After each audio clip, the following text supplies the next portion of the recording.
मानव को कैसे सेवा करनी चाहिए। जितने भी श्रेष्ठ लोग हैं थोड़ा सावधानी से सुनो। मानव जीवन बहुत कम समय के लिए मिला है, इसका सदुपयोग हमको करना चाहिए। तन से सेवा कीजिए, मन से भले विचार। आप जिसकी सेवा कर रहे हो उसी को गाली दे रहे हो, उस सेवा का कोई लाभ नहीं। आप जिसकी सेवा कर रहे हो उसी से द्वेष कर रहे हो, उस सेवा का कोई लाभ नहीं।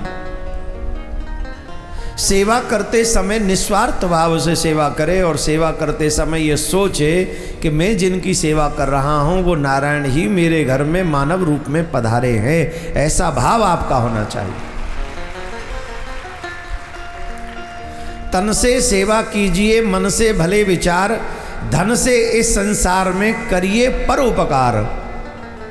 एक से एक धनाढ्य व्यक्ति बैठे हैं हमारे सनातन जगत में, एक से एक, कोई कमी नहीं है धनवानों की। ऐसा नहीं है, हर धर्म से ज्यादा धनवान अगर कहीं है तो सनातन में और जैन धर्म में सबसे ज्यादा धनवान है, सबसे ज्यादा टैक्स भरते हैं लोग। जैन धर्म को देखिए, जैन धर्म के लोग, हमारे जितने भी भाई लोग हैं वो बहुत अपने धर्म के लिए आगे बढ़ते हैं, पर हम लोग परोपकार में पीछे रह जाते हैं। हमारे यहाँ एक नाम हुआ बहुत बड़ा, बिरला जी। हम तो कभी मिले नहीं, पर उन्होंने जब बिजनेस प्रारंभ किया सही माने में उन्होंने जो धर्म की सेवा की, अद्भुत। प्रत्येक शहर में जहाँ जहाँ उन्होंने काम खोले वहाँ वहाँ बड़े बड़े मंदिर बनाए, क्योंकि मंदिरों में ही लोग आते हैं, मंदिरों में ही सनातन जगत जाता है, बिना भेदभाव के जाता है और वहाँ जाकर सनातन जगत की शिक्षा दीक्षा वहाँ से ग्रहण करता है। तो ये जो दोहा मैंने बोला है इसका एक श्रेष्ठ उदाहरण मिलेगा सनातन जगत में, तो वो मिलेंगे बिरला जी, जिन्होंने बहुत श्रेष्ठ कार्य किया। सेवा करें, स्वच्छ विचार रखें, और अगर धनवान हो तो परोपकार करें। ध्यान से सुनिए, परोपकार का मतलब क्या है। एक मिनट ध्यान से सुनेंगे, ध्यान मत बटाइए। जटायु ने परोपकार किया, सीता मैया की रक्षा करने के लिए अपने प्राण दांव पर लगा दिए। ये कथा आप सबको मालूम है कि नहीं मालूम। भगवान श्री राम आए, भगवान श्री राम ने जटायु का सर अपने गोद में रखा और भगवान श्री राम ने कहा तुम अगर कहो तो मैं तुम्हें अमर कर दूं। तो जटायु जी ने कहा नो, हम नहीं चाहते कि हम अमर हो जाएं। आप हमारे सामने हैं, जिनका नाम लेके व्यक्ति अंतिम समय मुक्त हो जाता है, वो नामधारी राम हमारे सामने हैं। हम इतने में ही मुक्त हो जाएंगे, हमें और कुछ नहीं चाहिए। आपका दर्शन, बड़े बड़े ऋषि मुनियों को आपका सानिध्य अंतिम समय, जन्म जन्म मुनि जतन कराही, अंत राम कहूँ आवत नाही। उनके मुख से तो राम नहीं निकलता अंतिम समय, मेरे आगे तो राम ही खड़े हैं। तो इस समय को मैं क्यों छोड़ दूंगा अपने हाथों से। तो राम जी कह रहे हैं मैं तुम्हें अमर कर दूं। जटायु ने क्या कहा, मुझे अमर नहीं होना। उसके बाद राम जी ने क्या दिया। राम जी का वाक्य है, हे तात, पर हित बस जिनके मन माही, तिन कहूँ जग कछु दुर्लभ नाही। इस संसार में जिनके मन में परोपकार होता है उनके लिए संसार में दुर्लभ कुछ है ही नहीं, कुछ भी दुर्लभ नहीं। उदाहरण के तौर पे जटायु जी को ही देख लो। जटायु जी को राम जी की गोद मिली अंतिम समय, राम जी का दर्शन मिला अंतिम समय। अंतिम संस्कार अपने पिता दशरथ का नहीं किया, भगवान श्री राम ने जटायु जी का अंतिम संस्कार किया। आज हम लोग पीछे क्यों हैं, आज हम लोग दुख क्यों पा रहे हैं, आज हम लोग अशांत क्यों हैं? क्योंकि हम लोग परमार्थी नहीं स्वार्थी हो गए। हर चीज के पीछे हमारा स्वार्थ छिपा है। हम समाज को देना नहीं चाहते, समाज से लेना चाहते हैं। हाँ या ना बोलो। और तुम्हारा जीवन टिका ही उन 5 तत्वों पे है जिनका स्वभाव है देना। चित जल पावक गगन समीरा पंच रचित या अदम शरीरा, ये 5 तत्व प्रकृति तुम्हें दे रही है। जल भी दे रहा है, आकाश भी दे रहा है, पवन भी दे रहा है, पृथ्वी भी दे रही है, वायु भी दे रही है। ये 5 तत्व आपको दे रहे हैं। आप कल्पना करिए, अगर ये न दे तो क्या किसी का भी प्राण बचेगा? जवाब दीजिए। अभी गर्मी बढ़ेगी, और जब गर्मी बढ़ेगी तो वायु रुकेगी, वायु रुकेगी तो आप एसी चलाएंगे और इतना हीट हो जाएगा कि एसी भी काम करना बंद हो जाएगा। तब क्या करेंगे हम? क्या कहेंगे? ओ भगवान थोड़ी सी हवा चला दे, नहीं तो प्राण निकल जाएंगे, कहते ना। तो आपके प्राण नोटों पे टिके हैं क्या? जवाब दो। हे भगवान 10 करोड़ रुपए दे दो तो प्राण बच जाएंगे, गर्मी नहीं लगेगी। बोलो। तुम्हारे प्राण परोपकार पे, पवन पे बचे हैं, उन पे टिके हैं, अग्नि पे टिके हैं, जल पे टिके हैं, पृथ्वी के अन्न पे टिके हैं, फल पे टिके हैं, वेजिटेबल्स पे टिके हैं, आकाश से जल वृष्टि पे टिके हैं। परोपकाराय पुण्याय, वेद व्यास जी महाराज ने कहा है, अष्टादश पुराणेषु व्यासस्य वचनद्वयम् परोपकाराय पुण्याय पापाय परपीडनम्।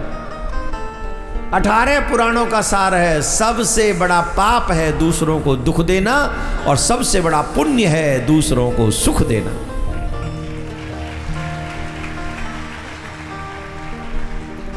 क्या टप टप?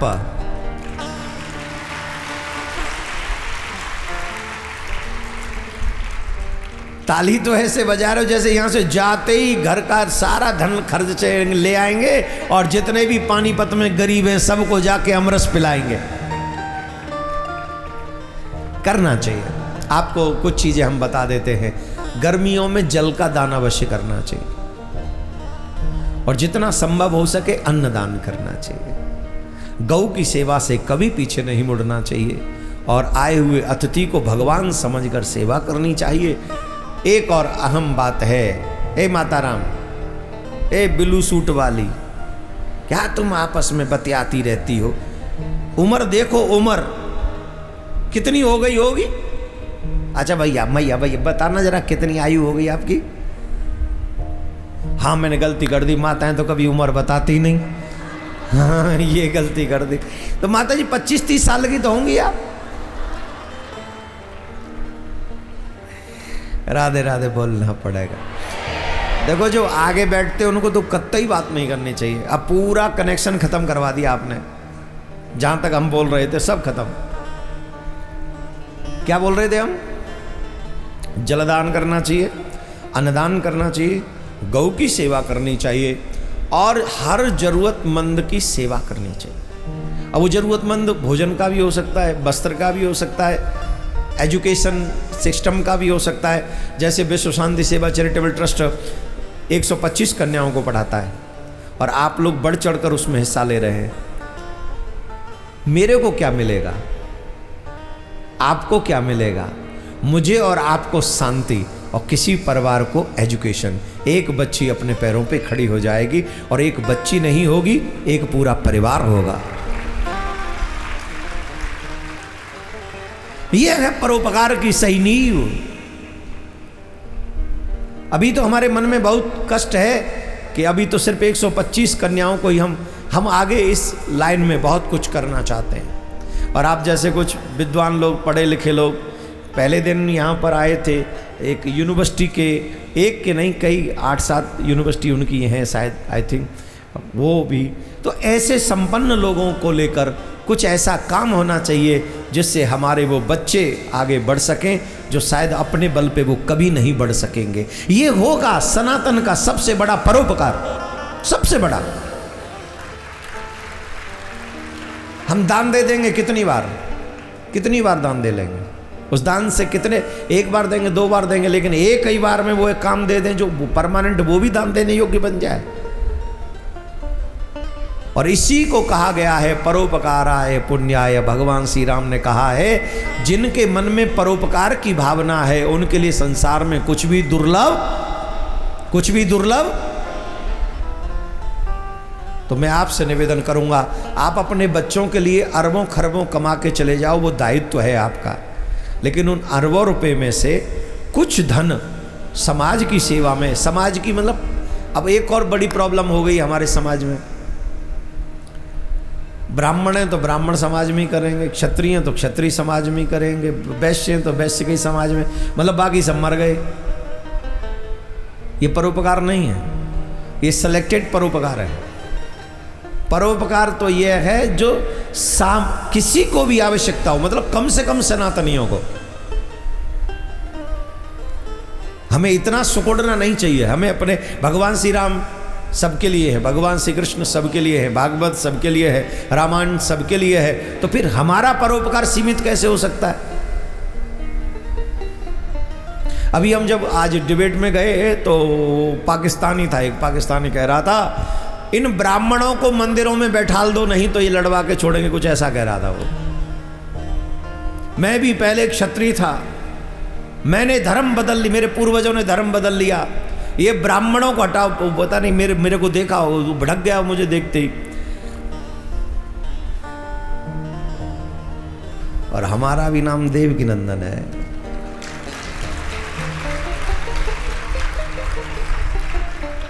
वो निकम्मा हमको पहचान नहीं पाया होगा, तो हमने भी कह दिया असली। वो कहता था कि अब मैंने धर्म बदल लिया, पहले हम क्षत्रिय थे। मैंने कहा तुम असली क्षत्रिय नहीं रहे होगे, तुम नकली क्षत्रिय रहे होगे। असली क्षत्रिय तो जीवन पर्यंत भगवान श्री राम से सीखेगा। और भगवान श्री राम ने क्या किया था? विप्रधेनु सुरसंत हित लीन मनुज अवतार। जो सच्चा क्षत्रिय होगा वो धर्म की रक्षा करेगा, सच्चा क्षत्रिय होगा वो गाय की रक्षा करेगा, सच्चा क्षत्रिय होगा वो साधु की रक्षा करेगा, सच्चा क्षत्रिय होगा वो ब्राह्मण की बच्चे की रक्षा करेगा, जो सच्चा क्षत्रिय होगा वो धर्म और देश की रक्षा करेगा। और ऐसे उदाहरण बड़े पड़े, ऐसे उदाहरण बड़े पड़े। क्षत्रियों का नेता बनने के लिए, यादवों का नेता बनने के लिए, बनियाओं का नेता बनने के लिए, ब्राह्मणों का नेता बनने के लिए, इसका नेता बनने के लिए, जिसको जाति का नेता बनना होगा वह जाति की बात करेगा, लेकिन जिसे सच्चा धर्मात्मा और जिसे सनातनी बनना होगा वो पूरे सनातन जगत की बात करेगा। उसके बाद वो फिर हमने तो कह दिया जैसे ने अपना बाप ही बदल लिया हो, वो क्या जाने ब्राह्मण क्या होता है और क्या नहीं। तो क्या बोलना पड़ेगा आपको? तो बताओ दिल्ली जाके अच्छा किया कि नहीं? हैं? हाँ, बस मेहनत तो मैंने ही करी ना बेटा। रात भर भागे, दिन में भाग के आए, फिर तुम्हें कथा सुनाए और तुम यहाँ बैठ के ताली भी पट्ट पट्ट बस।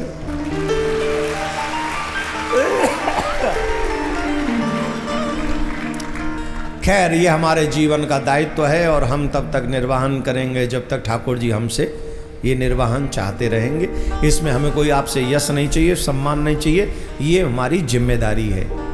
जब लोग हमें समझते हैं कि हमारी भाषा बोलनी चाहिए तो हम बोलते हैं। तो आप बस अपने घर में धर्म को बचा लो, इतनी बात हमारी मान लो। आप भी सनातनी बने रहो, अपने बच्चों को इतना सनातन सिखा दो जितना तुमको आता है। तुम्हारे बच्चे रामायण के विषय में जानना चाहिए, तुम्हारे बच्चे भागवत के विषय में जानना चाहिए, भगवान की पूजा क्यों करना चाहिए तुम्हारे बच्चों को आना चाहिए। भगवान श्री राम इसलिए पूजनीय है, प्रातः काल उठ के रघुनाथा, माता पिता गुरु नावई माता, आय सुमांग करई पुरकाजा, देख देख ही हर्ष ही राजा। भगवान श्री राम प्रातः काल उठ के सबसे पहले अपने माता पिता के चरणों में सर झुकाते हैं। आजकल के बच्चे झुकाते सर? बताइए। और बहुत अच्छे बच्चे क्या कहेंगे? Good morning mom, good morning dad, that's it. और वो भी तब जो बेचारा समय से उठना जानता होगा, और जिसके स्कूल जाने के लिए लेट हो रहा और मम्मी पापा उठा रहे हो, फिर वो भाड़ में गई गुड मॉर्निंग उनकी। चूल्हे में चले गो गुड मॉर्निंग, उन्हें फिर कोई मतलब नहीं गुड मॉर्निंग से। वो तो फिर माँ बाप से लड़ते भी हैं, चीखते चिल्लाते भी हैं।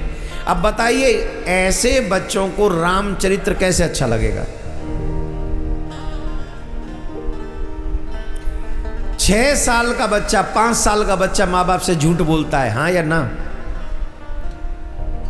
ये कांच का गिलास किसने फोड़ा? एक बच्चा स्कूल में था, टीचर पढ़ा रहे थे तो टीचर ने पूछ लिया, बताओ रावण को किसने मारा? तो एक जन बालक खड़ा हुआ, साहब जी हम तो शौच करने के लिए गए थे, हमें नहीं पता, इनसे पूछो, इन्होंने मारा होगा, मारा धाड़ी यही करते हैं। हाँ वही पट पट। फिर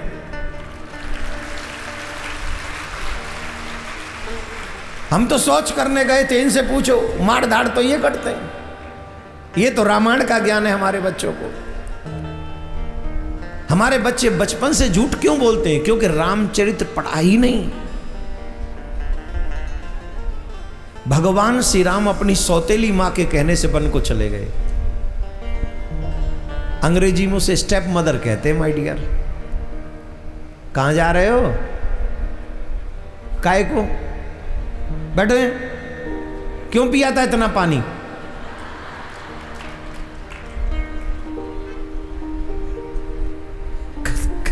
कथा में बैठने का भी विधान है। भोजन कम करो, जल कम पियो। अगर भोजन कम करोगे, जल कम पियोगे तो बीच में उठोगे नहीं। हमने पूछा कहां जा रहे हो, तो फिर ऐसे ही बनोगे हिंदू सेना। हमारे सैनिक बिना खाए पिए लड़ते हैं कई दिन तक। या तो सेना हटा दो, या फिर धर्म के लिए जान भी हथेली पे लेके निकल पड़ो, तभी सनातन बचेगा। ये समझ लेना।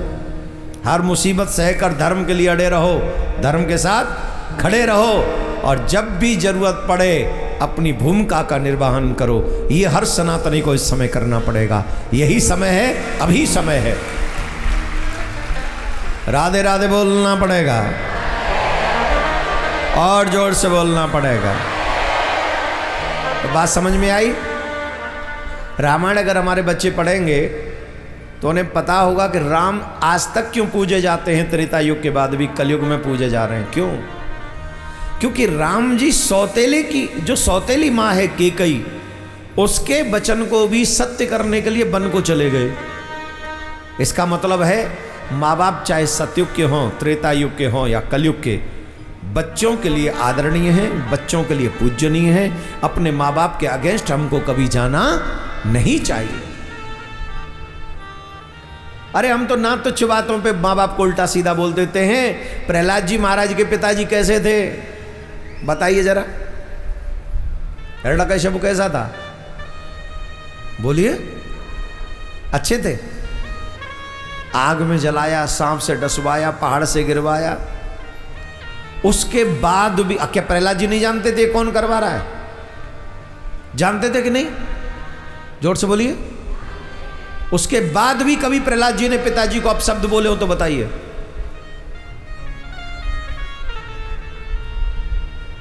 और यहां तुम्हारे पापा मन पसंद तुम्हें जींस ना दिलवाएं तो 4 दिन तो पापा से ही बात नहीं करोगे, और मम्मी को तो रोज ताने ही दोगे।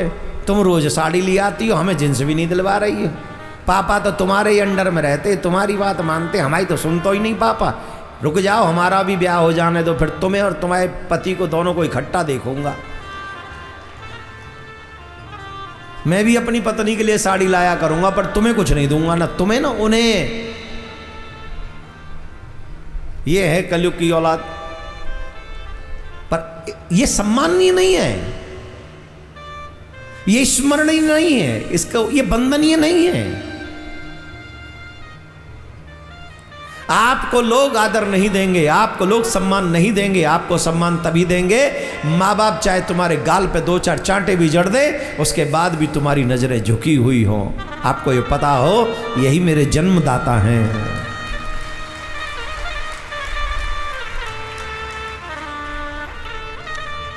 जिस हिसाब से आप ताली बजा रहे हो मैं बात समझ गया हूं।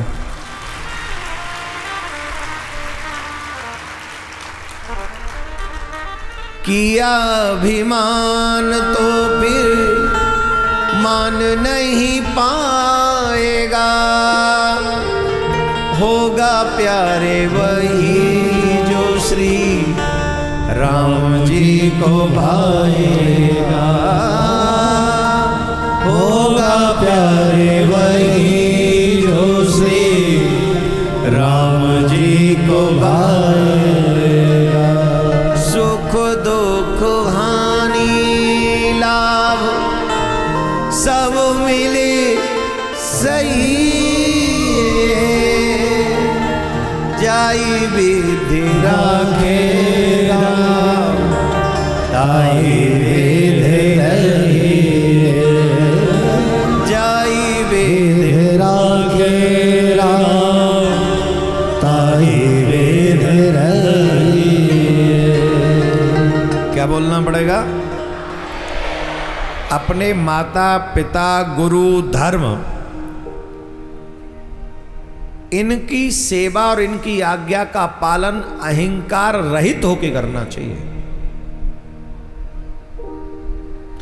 ऑलमोस्ट व्यक्ति अहंकार से भरा पड़ा है, इतना अहंकारी है कि घर वाले भी जानते कि अभिमानी है, लेकिन अभिमानी को यह ज्ञान नहीं कि वो अभिमानी है।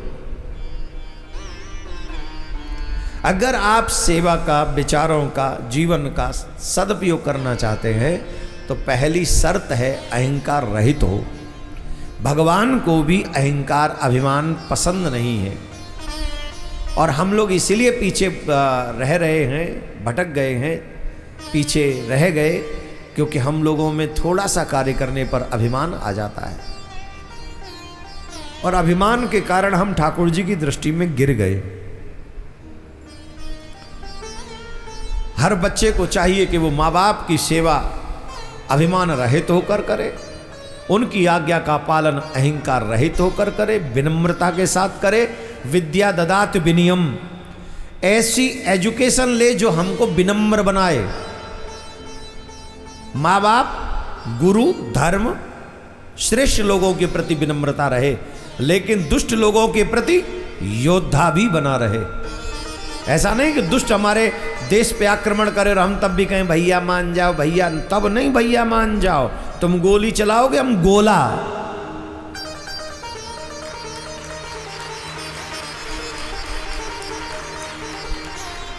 अपनों के प्रति विनम्रता अपार हो और दूसरों को, दुश्मनों को, शत्रुओं को सिखाने के लिए बल भी अपार हो, ऐसी व्यवस्था हमारे अंदर होनी चाहिए। बोलो राधे राधे। और यही हमारे शास्त्र सिखाते हैं, यही हमारे पुराण सिखाते हैं। और इसीलिए हम बार बार कहते हैं अपने बच्चों के साथ राम भागवत कथा में आया करो, और बहुत लोग आ भी रहे हैं, इसके लिए आप साधुवाद के पात्र हैं। जो बच्चों को साथ में ला रहे हैं, हम सच्चे सनातनी आप ही को मानेंगे, क्योंकि आप चाहते हैं कि जो सनातन आप जान रहे हैं वो सनातन वो भी जाने। एक ही बात हम बार बार नहीं बोलेंगे, वो 99% जानते कुरान में क्या है, आपका 1% बच्चा भी नहीं जानता होगा रामायण में क्या है। कैसे आज्ञाकारी बनेगा वो, कैसे धर्मात्मा बनेगा, कैसे धर्मपरायण बनेगा। आप सबका स्वागत है, सभी सनातनियों का। हाँ, जय हो, विराज जाए। हमने तो पहले कहा था पानीपत, हरियाणा, पंजाब, ये सब योद्धाओं का स्थान है।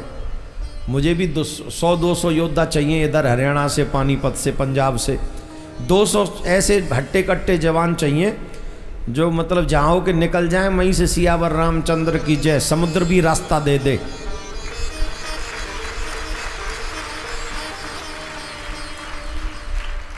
नहीं, तैयार होना पड़ेगा। अगर हम 5 करोड़ लोग चाह रहे हैं कि सच्चे सनातनी इकट्ठे हों, तो 5000 तो ऐसे भी लोग हों ना जो 5 करोड़ शास्त्र जानने वाले हों और 5000 शस्त्र जानने वाले हों। अपने आप हिंदुस्तान में सनातन की सुरक्षा हो जाएगी। कोई माई का लाल हमारी तरफ आंख उठाकर नहीं देख सकता। तुम धर्म पूछोगे तो हम भी धर्म पूछेंगे। तुम धर्म पूछ के गोली मारोगे ना, वेट एंड वॉच। हम भी धर्म पूछेंगे। तो आप सबसे निवेदन है, अपने बच्चों को शास्त्र के विषय में ज्ञान दो, और जो कि आप लोग ला रहे हैं उसके लिए साधुवाद है। अभी हम गंगोत्री जाएंगे 9 जून से 15 जून तक। अपने बच्चों, क्योंकि उन दिनों में छुट्टी होगी बच्चों की, तो आप ये प्रयास करें कि एक तो तीर्थ गंगोत्री स्वयं गौमुख से, जहाँ से गंगा उद्गम हुई, प्रागट्य हुई, वो तो अपने आप में बड़ा स्थान है, तीर्थ स्थल है। जैसे हमारे विद्वान लोग कहते हैं यहाँ एक कथा सुनो, वहाँ गंगोत्री में एक कथा मतलब लाखों कथाओं के बराबर पुण्य है। तो वहाँ पर आप लोग चले, बच्चों को लाएं और बच्चों को लाकर वहाँ बैठकर कथा सुने। गर्म कपड़े लाने पड़ेंगे क्योंकि वहाँ ठंड रहेगी। कहीं ऐसा ना हो कि मैंने कह दिया और चले आए और वहाँ पता चले कि वो बस गंगोत्री में ठंड रहेगी। तो वहाँ जिन जिनको चलना हो वो गर्म वस्त्र भी लेकर आए।